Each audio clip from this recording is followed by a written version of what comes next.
What's up, awesome people? I decided to take on the task of beating what is considered the top 10 worst 3D platformers. The original list was created by WatchMojo, which is where I got the inspiration to do this challenge. There'll be a link in the description to WatchMojo's video, so please go check it out if you want to see why they put these games on the list. These games have horrible controls, bad level designs, and poorly executed concepts. The first game on that list is Frogger, The Great Quest. Now, I made a mistake at first here and played through the Game Boy Advance version of Frogger instead of the intended PS2 version. In this video, I will talk about both versions of the game. Let's start with the general story of the games. He makes a wish on a shooting star to find a princess, and is greeted by a fairy frog mother, who grants him 3 gifts to help him find his princess. Frogger can now see magic, store special stones in a bag, and cannot die? This was an interesting way to explain your respawning when you lose all your health. On his search for the princess, he meets many different people, who mention that they have seen a princess. The problem is that none of them are the princess that Frogger is actually looking for. The first version I played is on the Game Boy Advance. This was a mistake since it is a 3D platformer challenge, and the GBA version is clearly a 2D platformer. This version does not go deep into the story at first, and just throws you right into the game. The game starts off with a practice level that teaches you about the different items you can collect on your journey. Yellow coins are your path to the end of the level, blue coins lead to special gems in each level, and the red coins are only to increase your overall score. Frogger meets up with Zippy, who tells us that we can find a princess at the docks. You can find her at the docks. Be careful. The docks are falling apart. We make our way towards the docks, collecting coins, fighting enemies, and jumping over obstacles. What? Thank you. At least I got some health right there. We then meet up with Bruiser the Bear, and he informs us that we can throw stones at enemies to stun them for a bit. This information will come in very handy later. We make it to the docks and meet Slick Willy. He tells us the princess is the name of his boat, the River Princess.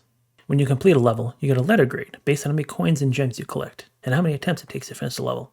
If you achieve an A or A+ grade, you get a bonus level. These bonus levels are typically a race to the end of the level. Race to the end before time runs out. Okay, so it looks like it's the same, that one level, just without, oh shoot, without enemies. Go up. Not bad. Our fairy frog mother grants us the ability to double jump and hover for a bit. This allows us to get to new areas. We make it to Fairy Town and are told that the princess is on her way to the canyon to visit Hiss the cat dragon. Yes, a cat dragon. Interesting combination. I struggle a bit with these new abilities and have taken a ton of damage. Ow, okay, so that is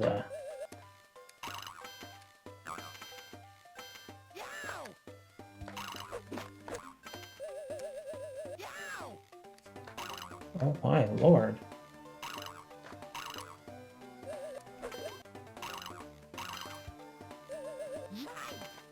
Oh, I wasn't thinking that was an actual enemy. Oh. Okay, looks like you have iframes for a while. Lily gave us a good warning to avoid the frog eating plants. Makes sense since we are a frog. Fair. Oh, and that's right there.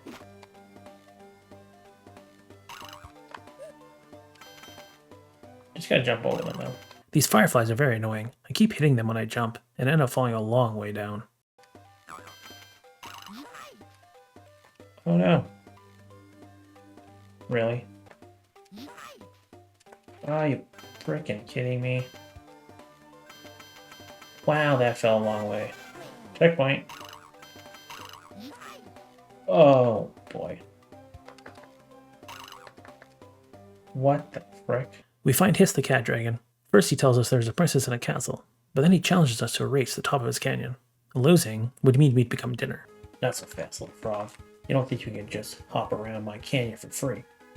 I only let the toughest come through these parts. Beat me to the top of the canyon, I'll let you pass.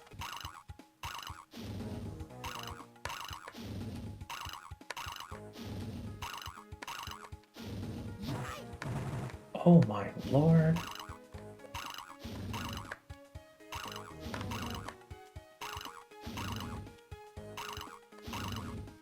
Oh my lord, you can't be slow at all.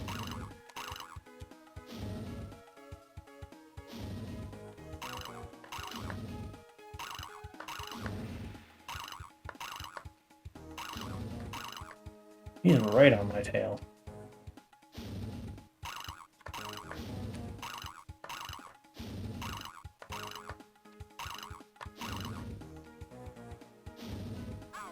Okay, not bad, not bad.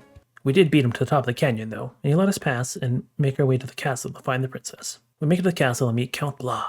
He says his daughter, Princess Dar, is trapped at the top of one of the towers. We rescue Princess Dar, but turns out that she's a vampire. We need a human princess. She mentions that a princess is in another castle. Mario reference? She warns us about Dr. Starkenstein as an indestructible chicken monster. We finally take on the evil Dr. Starkenstein. We have to hit him with our tongue attack, or by throwing stones at him.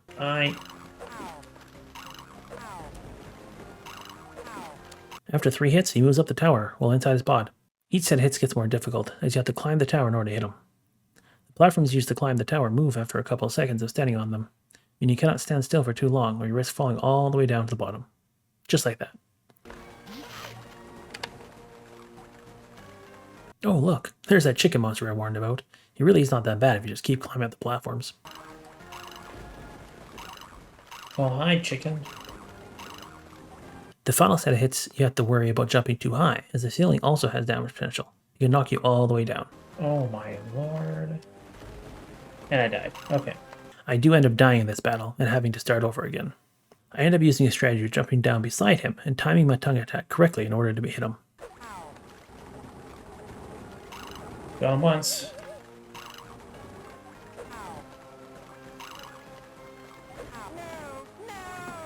After the 4th set of hits, he moved up the tower into some electrical bars, electrocuting himself. And that's the end of the battle. As a reward for beating Dr. Starkenstein, we are granted Super Tongue. This allows us to destroy large boulders and break down doors. Throughout this game, there are a lot of swimming levels. These are fairly slow-paced and enemies are not too hard to defeat, as they don't seem to move around a lot.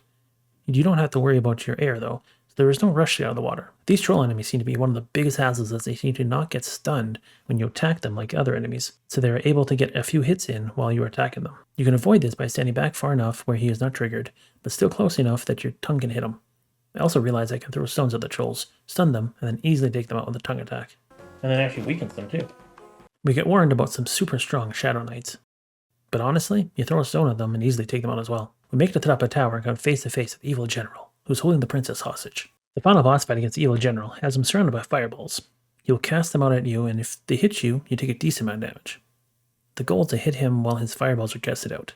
It's not easy to dodge these fireballs. I got hit way too many times, having to try this fight a few times. Ouch! Okay. Oh my lord.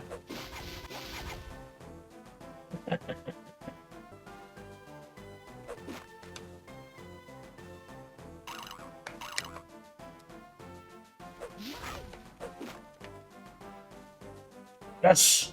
We defeat the evil general and save the princess. Frogger asks the princess for a kiss, so he can turn to a prince. She's hesitant at first, which makes sense, he sees a frog, but does end up giving him a kiss. Handsome prince. Okay, let me get this straight. Why? You're still a frog. Some kind of joke? We do not turn to a prince, and Frogger realizes it is because we did not get A+ grading on every single level. Apparently, in order to become a prince, you need to be super smart and get straight A's. The Game Boy Advance version of this game is not that good. There were a ton of times where I went for a double jump, but instead I started to glide. There were times where you were not able to see enemies above you, so when you were trying to jump up a ledge, you could hit an enemy and fall all the way back down. This happened to me multiple times. I wish I may, I wish I must find a princess before I bust. The frog gets 3 gifts to help his quest. 1, you can see magic. This allows you to see the magical things and people in my world. 2, voila! Okay. A magic bag. And I don't mean me.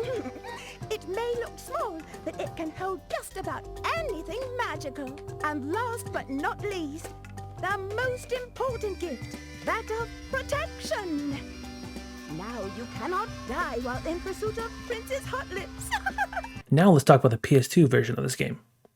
This version has the same general story of Frogger wanting to find a princess to turn him into a human. We are told by our fairy Frogmother about the collectibles in this game. You can collect coins of various colors depending on their value, gems, which are similar to coins just with a higher value, and magic stones, which allow you to use different spells. Each magic stone can cast a powerful spell.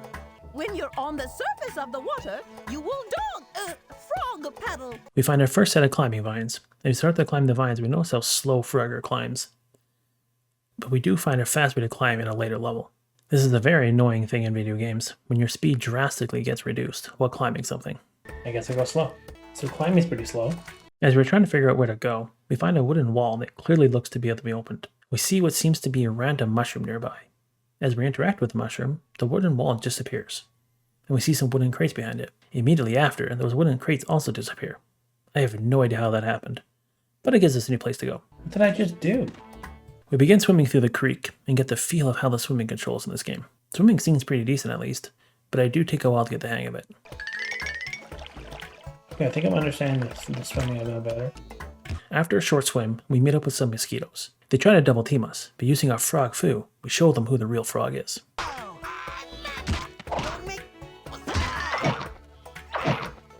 lord. Combat is not that good. As we jump out of the water onto some lily pads, we see how inconsistent the jumps are in this game. Sometimes you do a short jump, and sometimes you get a high jump. I'm not sure the difference between them. Also, the camera does not cooperate, so you have to jump off screen and hope you land where you want. What's that? On our travels, we find the first green crystal-like thing.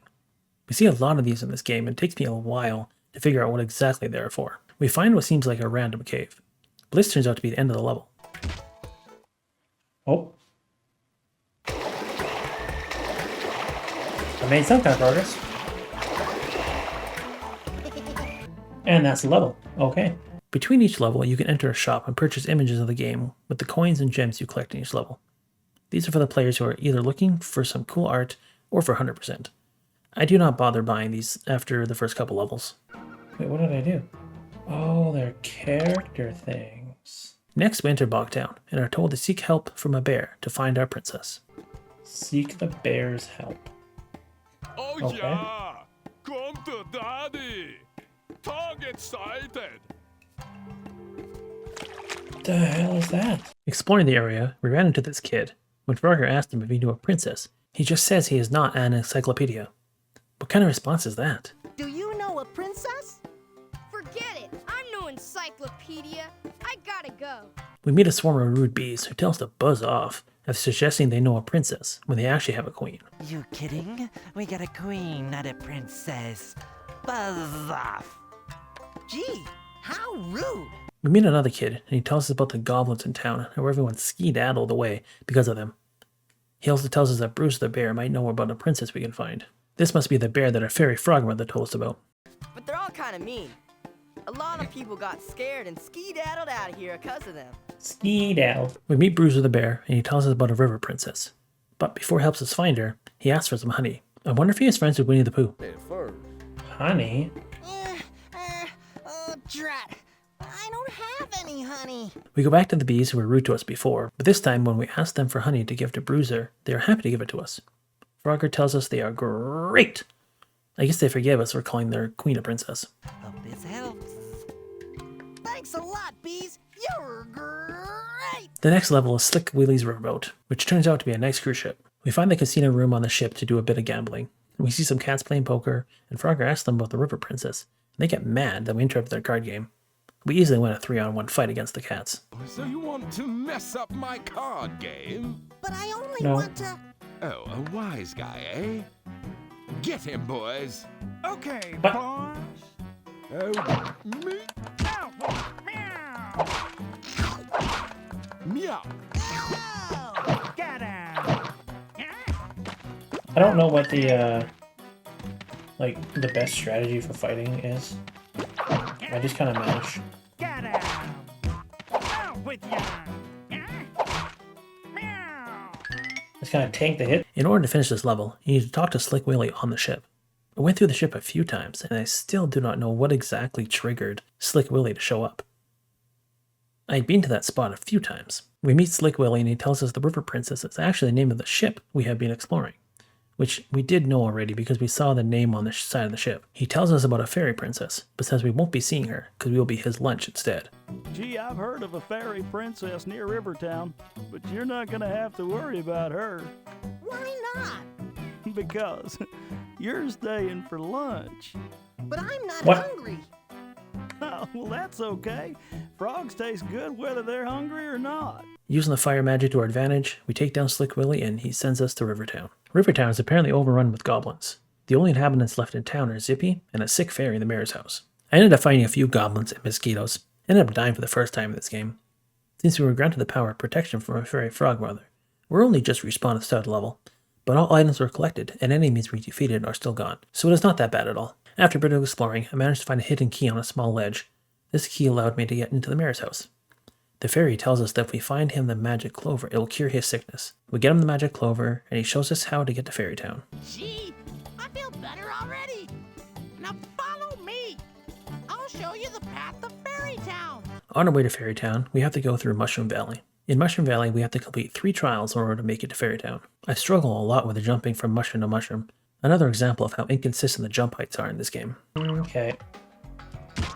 It's the inconsistency of, like, how high he jumps and everything, like, and far, like, it's not consistent. All 3 trials are very simple to do. First one, all I had to do was defeat a couple small enemies. The issue I had was trying to find these enemies, as I felt like they were hiding in a corner, and the camera was not cooperating. The second trial, all I had to do was open up 3 chests, and the final trial was simply pushing a chest close to a very odd-looking cow. Apparently the cow opens the chest, revealing the key. Well, I don't know. We finally make it to the fairy town and meet the fairies. They tell us we have to complete 5 tasks in order to see the princess. The first of these tasks is to find 5 magic seeds and plant them in certain spots throughout Fairy Town. We explore the area and find and plant all 5 seeds. Then the fairies say that we have to find and fight the Dark One. If we survive, we will apparently learn something and have to tell the fairies what we learned. We enter the Tree of Knowledge to find the Dark One. We have some interesting moments with climbing invisible vines and missing a ton of platform jumps. We find the Dark One and easily defeat him, but it looks like the Dark One is Frogger in a robe. Our third task is to play hide and seek with the fairies.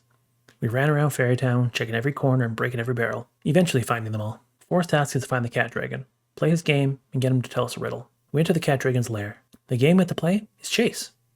We have to run from the cat dragon while collecting the 3 rubies, 1 in each room of the cave. Just some basic platforming while dodging the dragon fire to get the rubies. I said the same issues as before, jumping heights not getting consistent, and the camera being an issue as normal. We went back to the cat dragon and gave us his riddle. If you try to fail and succeed, which have you done? This is an interesting riddle. Technically, you succeeded in failing, but I guess it could depend on what you were trying to fail. The fairies only said to return with the riddle. They didn't say I need an answer too. You are Smart man. wise, my small friend. I can see you have a great quest before you, so follow your heart, for it will serve you well. We tell the fairies and they enjoy the riddle. Fail, succeed, fail, succeed. The dragon said what? Try to fail and succeed. And succeed. Try to fail. Great. I'm glad you're all happy. And for our 5th and final task, we have to play tag with the fairies in Fairy Town. We run around Fairy Town and catch all the fairies. You got me. Where'd you go? Here he is. Oh, I get it. That's what happened to the other one. You caught me. I did. There he is. We meet the fairy princess, and she tells us that she is not the princess we're looking for. Of course. I'm not the one you're looking for. You're not the one I'm looking for. She uses her magic to send us to the Dark Trail ruins to try to find the correct princess. Traveling through the ruins was actually pretty simple. At the end of the ruins, we encounter a big purple creature that we were told is called a Stinky's Biggies. We just throw a magic stone in it, and it somehow shrinks. We then pick it up and put it into our magic bag, saving it for later. You shrinks, the Stinky's Biggies.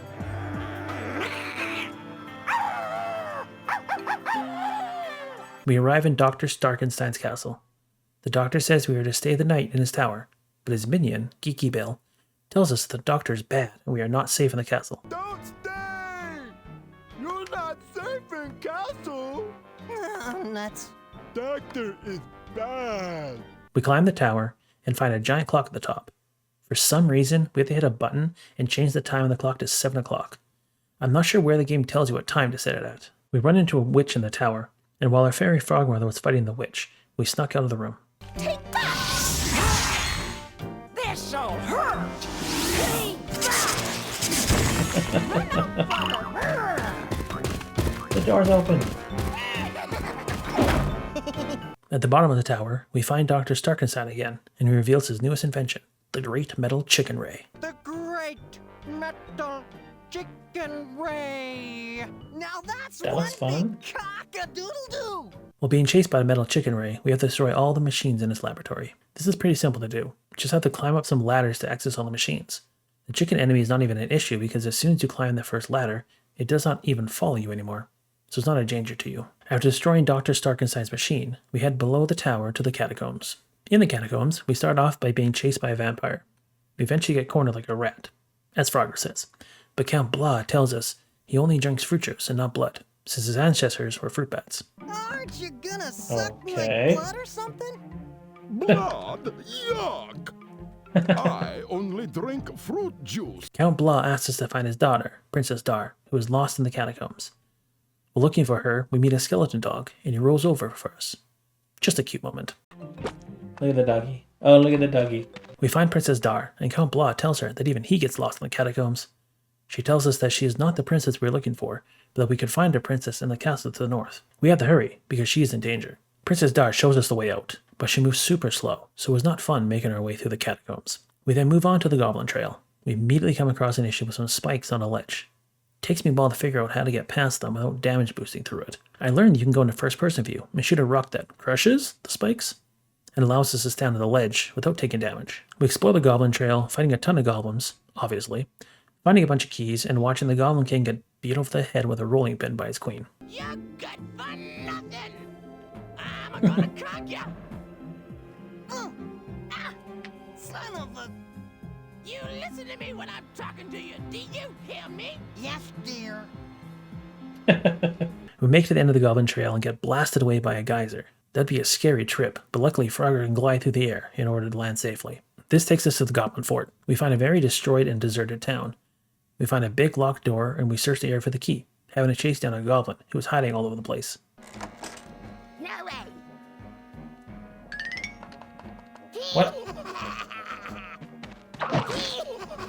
Oh, he was in there. Okay. Don't make me mad. You're not so tough. Yikes! Don't make me mad. Watch it. There it goes.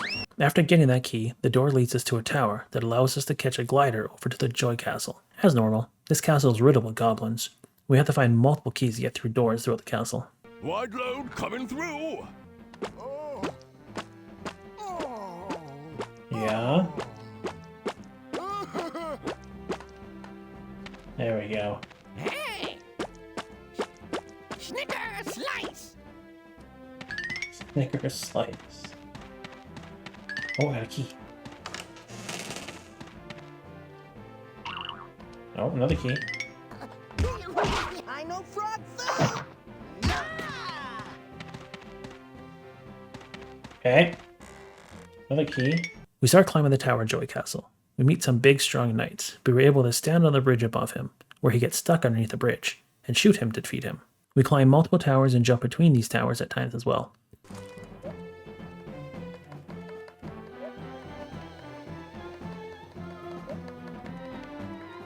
Actually, climbing's not that bad if you mash A. Oh, hi, big boy.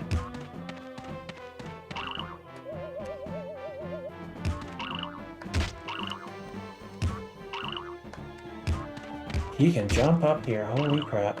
After making it to the top of the final tower, we find the princess, who's been taken by a flaming general. No, he is literally on fire. Our fairy frog mother tells us to reach the Stinky Biggies monster that we captured when we were in the Dark Trail ruins. She uses her magic to make the monster grow back to its normal size. This allows the monster to take out the knights who are guarding the princess. We still have it.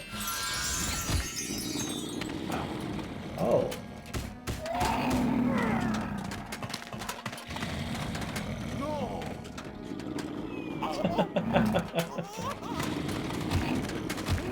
They're like, we're gonna jump. We then have to fight the Flaming General, but it's not a hard fight. I basically activate the Speed Magic Stone to increase my movement speed, and do the old hit and run technique. I do take damage from his fire attacks, and the sword that's flying around the room attack me at the same time. I do lose a life, and just about a second one, but the game does not reset the boss's health when you lose a life, and that made the fight very easy. We somehow take possession of a sword, and the sword calls us its new master. Not sure why the sword can talk.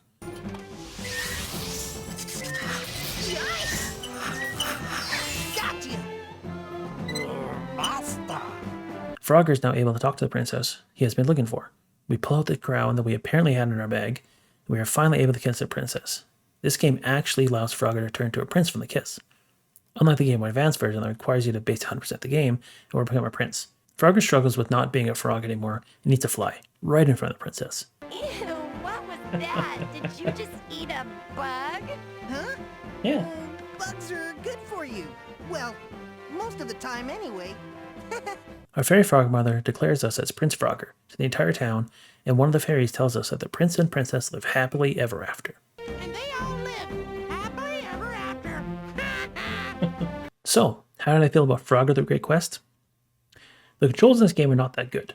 The jumps were not consistent. Sometimes I jumped a few inches off the ground, and other times I jumped a few feet off the ground.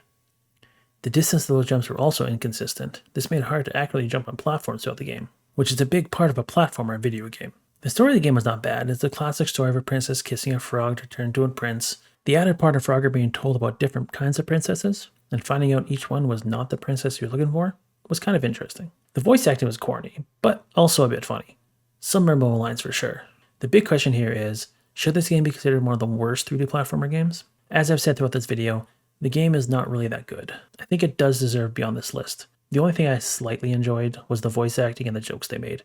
Yes, they were very corny and not good, but at least I found them funny at times. So this is the first of 10 games on this worst 3D platformer game list. We'll have to see how the other 9 games go. If this is the best of the worst, I'm worried what we will experience going forward. I will be posting videos just like this for all 10 games, so please hit that subscribe button so you don't miss them. Please also let me know your thoughts on this video in the comments below, and if you have ever played or beaten Frogger the Great Quest.